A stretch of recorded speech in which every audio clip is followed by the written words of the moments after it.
Marketer of the Day, episode 725. Tell your story and leave a lasting literary legacy through memoir books with Jan Baer.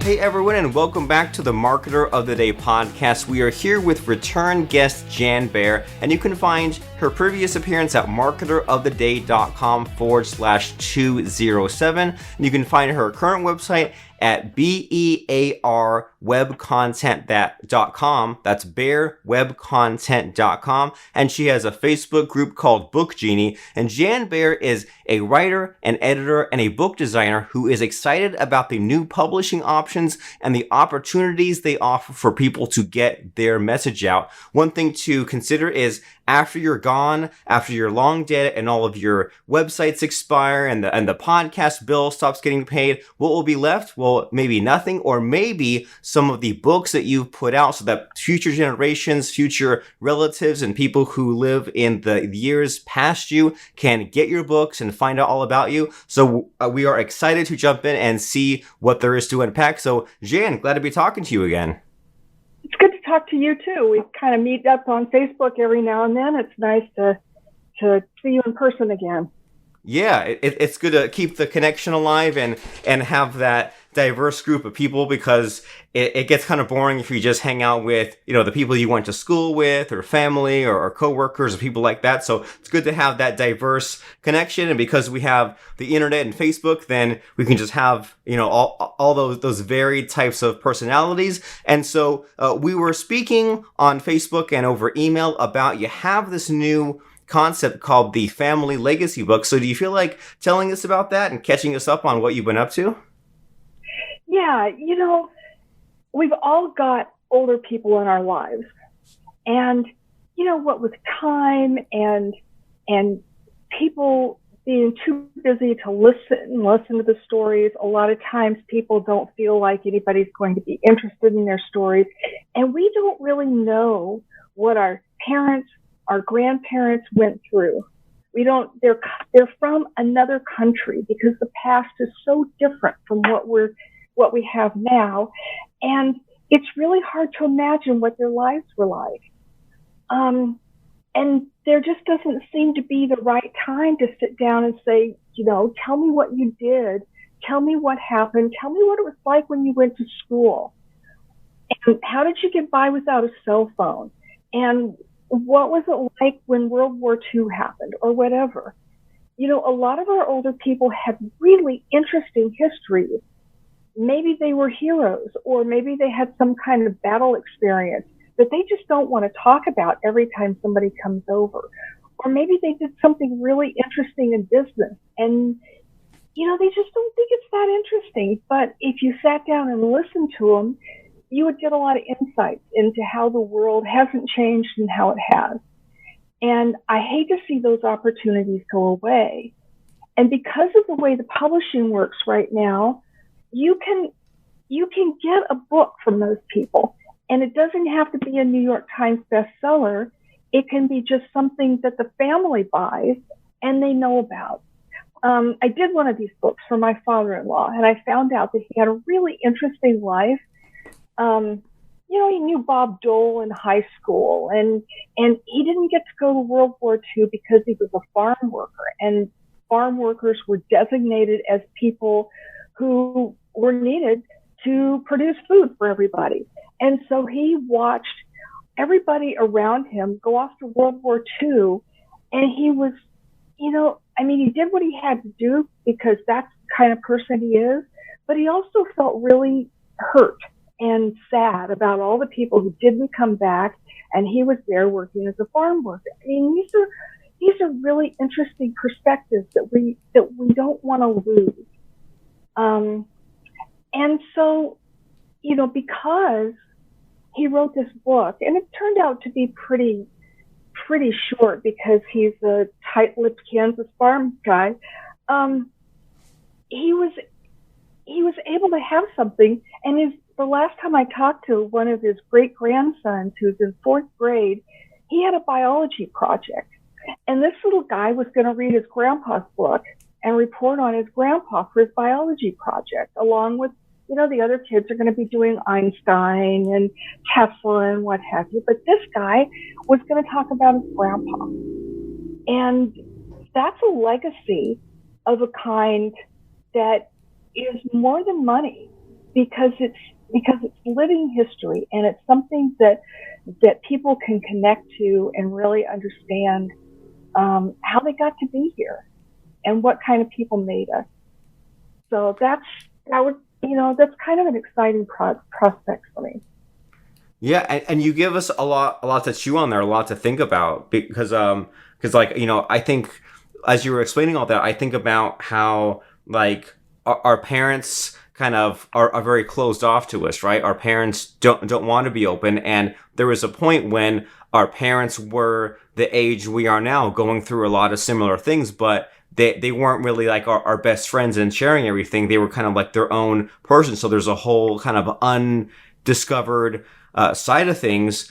And you also raised the point of, maybe someone is a little elderly, a little getting up in the years, and they have that objection of saying, well, who wants to hear about me? Who wants to hear about my story? And you're saying, well, you might already be telling the same story and repeating it over and over anyway. Why not get it down once, and why not maybe get it in print and get it to be the best that get it refined and get to the best that it can be. That way, it's not a matter of, oh, he's telling the same story again, and the next thing you know, Grandpa's gone, and then there's no story to tell. So it's like you might already be telling the story again and again anyway, and it's good to have it there because you don't know who will use it. And you're saying that this isn't like something that will be out there for the whole world or sell 1 billion copies. It's mostly for those loved ones, those family members, to have something of us after we're gone, right? Yeah. I mean, memoirs is a hot property in the publishing business, but I'm not selling this as, this is going to be a New York Times bestseller. For all I know, it could be. Well, it couldn't be if you're self-publishing. That's just the way the New York Times does it. But the thing is, it doesn't matter. It doesn't matter what people outside the family know. If it's got wider appeal, it'll have wider appeal, and that's great. But the most important thing is to build up this library of what happened in the past and why it happened and why we are who we are now. The other thing is, a lot of people will say, well, Grandpa's old and he doesn't like to write. He's never written anything. And that is a problem that can be easily overcome also. Because all you have to do is sit down with him or her, and make an outline. Say, okay, this is what we're going to do this book about. This is what happened, and this is the story we're going to tell. And then you just sit down and you record conversations where you talk about the outline. You talk about, okay, so this is what it was like. These are your first memories, and this is your elementary school, and so on through there. And then you've got the whole thing. And then, like you say, you've got an outsider who can come in and make it sound right. People talking, you don't talk like you could do a book, because that's just not the way we converse. So you make it into a book, and then it reads well, and it reads quicker than, reading actual spoken conversation does. And it sounds good. And you get a great cover on it, and it's something you can put on your shelf, and you say, look, this is my book. I wrote a book. And so he's got a chance to show that to his friends, and, his connect with old, past acquaintances and that kind of thing. So, yeah. And so this process of you figure out the outline, and then you sit down and then flesh out the book contents. Is this something that works better over the course of like weeks, months, years, or is it good to budget every Friday for half an hour? Is it better if it works on a schedule, or every now and then, or like what seems to work best for this?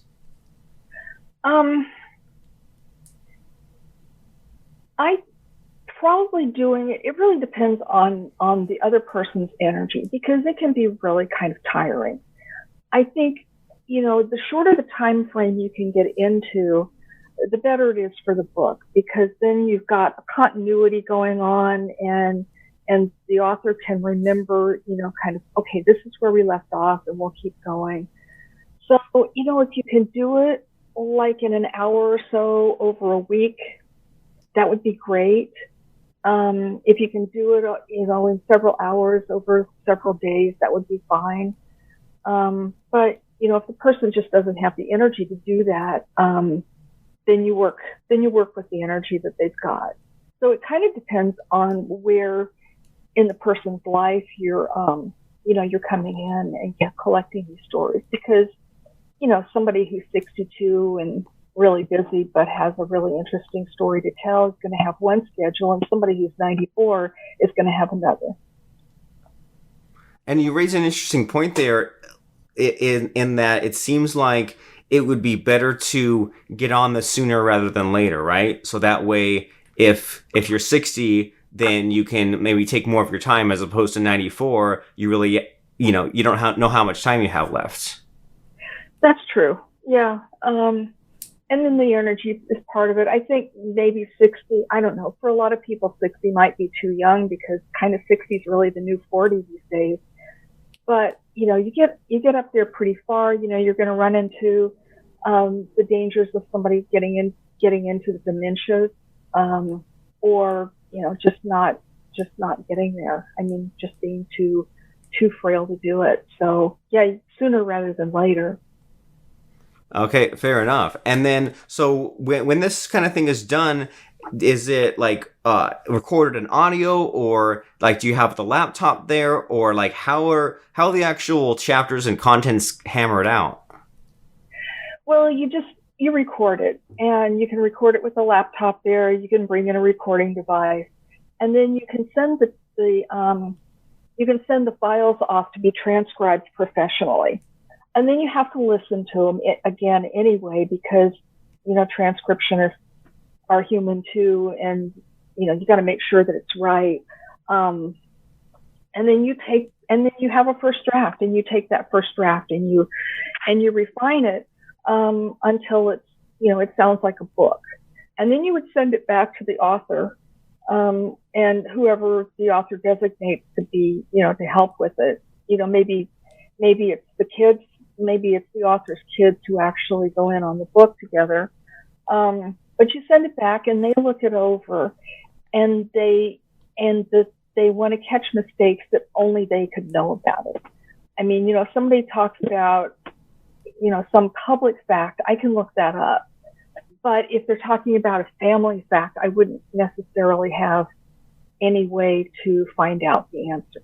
Although with my father-in-law's book, I was able to find the names of school teachers he had in 1930 something, just because they were listed in the genealogy sites on the web. So that was pretty interesting. But still, they would look it over and find errors. Then it would come back to me, and I would fix those errors. I would lay it out and proofread it. And I have a good friend who is just a fantastic cover designer. Her name is Leslie Aiken. And we work together on all these. I do the interior design and she does covers, and you just come out with a book that looks like it could have come off the shelf of one of the big 5 publishers.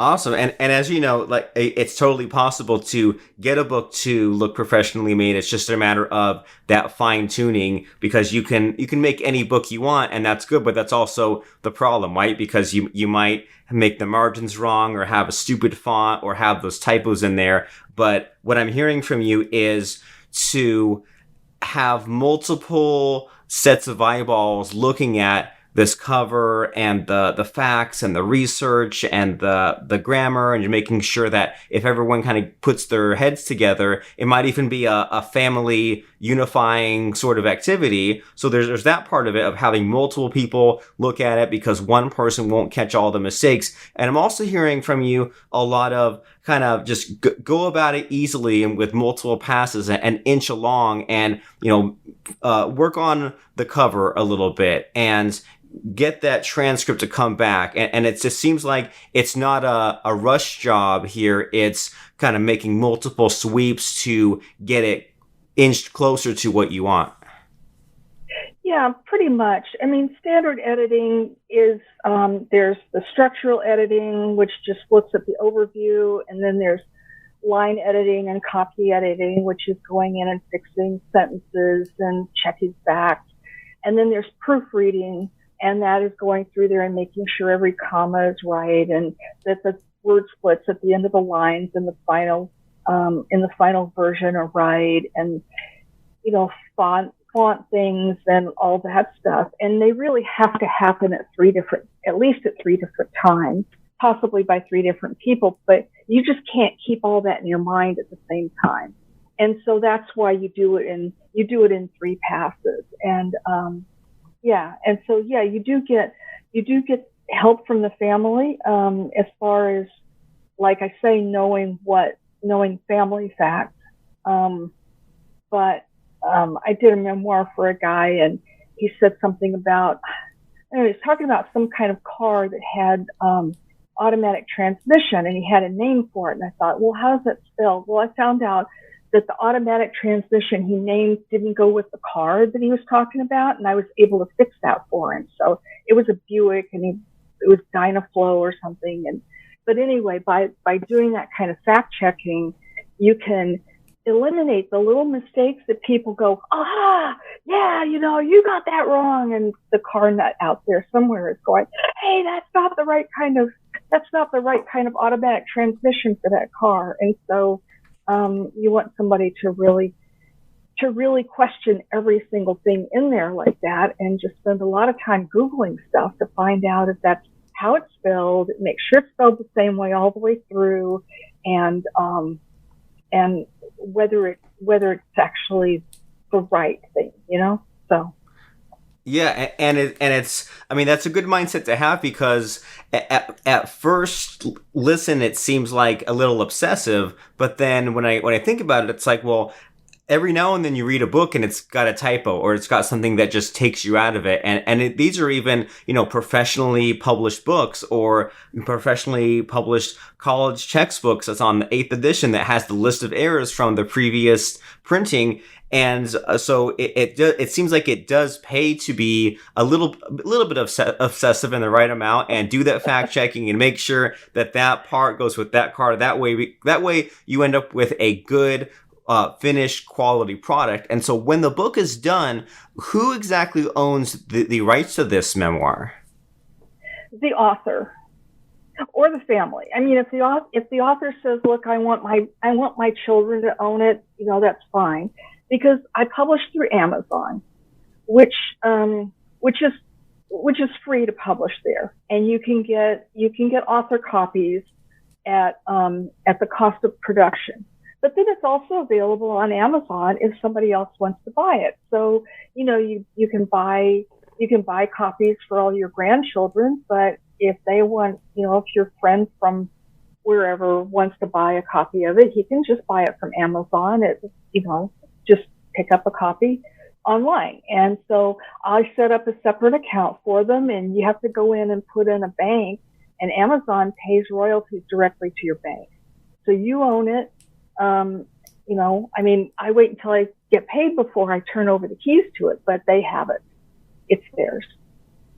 Fantastic. And then, so I imagine, so once the all this work has been put in, and the book is done, and the family owns it, and it's selling, I imagine that you can kind of have fun with it and do some different, like, outside the box things with the book, right? Like, for example, you could, like, have the whole family on a cover, or put in photos from back in that time in the book, so that way it's preserved, or have different family members put a little blurb, or even when the person in question that the memoir is about passes away, you can go back and update a little thing at the end there. So just off the top of my head, things like this brings to mind things that aren't possible with a traditional publisher, right? When the book takes 10 years and it has to go through all these kinds of people. When you're doing this, when it's a self-published process, you can kind of make any kind of book you want. So in these books that you've been creating, have you done anything kind of fun and interesting, similar to what I listed there? Anything that just kind of is different or stands out or is kind of personable as opposed to just a start and finish book? Well, on my father-in-law's book, it has a photo of him standing beside his car. You've seen those photos from the 40s and 50s when the guy's standing by his car and he's standing by his car. And why is that anyway? I know what you're talking about, but why the heck do they stand beside their car? I don't understand. I think the cars must have been way more special back then than they are now. Okay, gotcha. But anyway, and then on the back, we've got a few more photos because you can put color on the outside. And then, we've got some black and white photos on the inside. And so that's a possibility. When I did the memoir for the guy, he was an Army Ranger, and he didn't have a photo of himself with a parachute. But I was able to find online a photo of a guy in a parachute at about the same time that he was in the Army. And that was on the cover of the book. And so a lot of times you can use these personal photos. They're actually the best way to go. And like I said, my friend Leslie Aiken makes these covers, and the things she does with type and design are just fantastic, So, yeah. Well, excellent. Well, I think that you've given us a lot to think about, and I think that there are so many things that can be done nowadays with self-publishing, and there are people out there who their stories otherwise might have died with them. And like my mom's dad, he lived till 95. And I went up and visited him every year, and it took a real long plane flight, but at 92, he was coherent in there. After 93, the dementia started kicking in, and it was like he was already half gone. And, my dad died when he was 58. And when we were cleaning out his house, I was just looking for any little scrap, like a little diary entry or a note or anything that was about how he was feeling or what he was thinking, what he was doing, and there was nothing like that. And you always think about what would you give for 5 more minutes with that loved one that's gone. Well, if you think ahead and you do a little bit of planning and you go through this activity of creating this legacy book, well, then now you'll have that kind of permanent record in a way of the things that they've done, the things that they've thought, the things that they've experienced,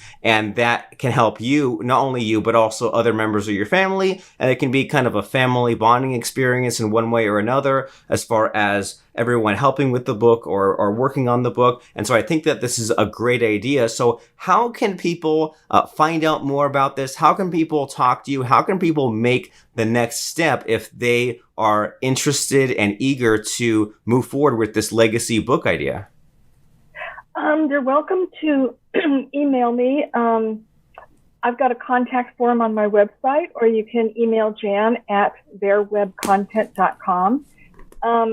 You can check in with me on Facebook. I've got a Facebook page, Bear Web Content, plus the Book Genie. And that's a group for people who think they might want to be authors, but aren't quite sure about it. So it's a very open, it's a closed group just to keep spammers out, but it's very open to anybody who's interested enough to join up. And I'm glad to sit down and talk to somebody about the project and help them evaluate whether it's a good fit for them, because I understand that it's not going to work for everybody. You're talking about a chunk of change because there's a lot of work in it. And so it might be something for the kids to get together and pitch in to help their, their grandparent, whatever, or father or whatever to put together. But you're probably talking about $3,000 to $5,000, depending on how long it is. So, yeah. But and not too bad at all, considering all the hours of work that goes in with you and your team and the cover creator and all these things where if someone's gotten this far in the interview and listening, they're somewhat interested, but if they try to go about it themselves, who knows how long it would take, if they'd run out of time, if they'd stop halfway, if they get frustrated. Better to contact you because you've done this before a number of times, and $3,000 to $5,000, as far as I'm concerned, is super duper low price as far as what you get, which is a finished book with all this attention to detail put into it. Mm-hmm. Yeah, and I don't think there's any way to put a value on really knowing what that person was like. And that's what you really get. You get more about how they felt about things, how they looked at the world, all of these private things that we don't know how to say face to face, and we don't know if anybody's really interested in it. You got Grandpa, and he tells the same story over and over again, and people just say, "Oh, Grandpa, please." But if he's telling it again and again, then maybe it's something that's important somehow. And if you can put it into a context and you read it again later, you have a chance to read it again 20 years down the road when maybe you're a little bit closer to his age, and you can think, oh, that's what that was all about. And if he's gone, you've just missed it. So, and that part right there, that's a little trippy there. That's time travel, right? Because if Grandpa is 80 and you're 20, there's that age difference. But then later on, once you're 80, once you're the same age as him, then you're getting his words from the past. And it's like, and we've all experienced that, where maybe you watched a movie or you read a book of any kind when you're younger, and then you go back and watch the movie or read the book again, and it's completely different for you just because you're a different person experiencing that. So this is all some really deep and heavy stuff, and that's just some great resources for people to go to. First of all, check out that Book Genie Facebook group. That way, if you're the kind of person that you're interested in writing or publishing in general, but you just need a friendly mob to talk you into it and push you in the right direction, that's a good place where you can go and get talked into putting out a book of any kind. And then bearwebcontent.com, that's BEARWEB content.com, and you can find out more about this legacy book thing and talk to Jan. Go to her contact form, or jan@bearwebcontent.com. Thanks so much for stopping by, Jan. Do you have any final parting words to say before we wrap up and wind down this thing? I just don't want you to lose the opportunity to know who your elders are. And we've lost so many of them. Through all these generations, let's take the opportunities we've got now to find out who they really are and what their lives were like before it's too late. Today's episode is sponsored by doneforyouPodcasting.com. Is your podcast not what it should be? What if you could simply show up and have a team deal with content, outreach for guests, editing, production, social media traffic, and more? Check out doneforyouPodcasting.com.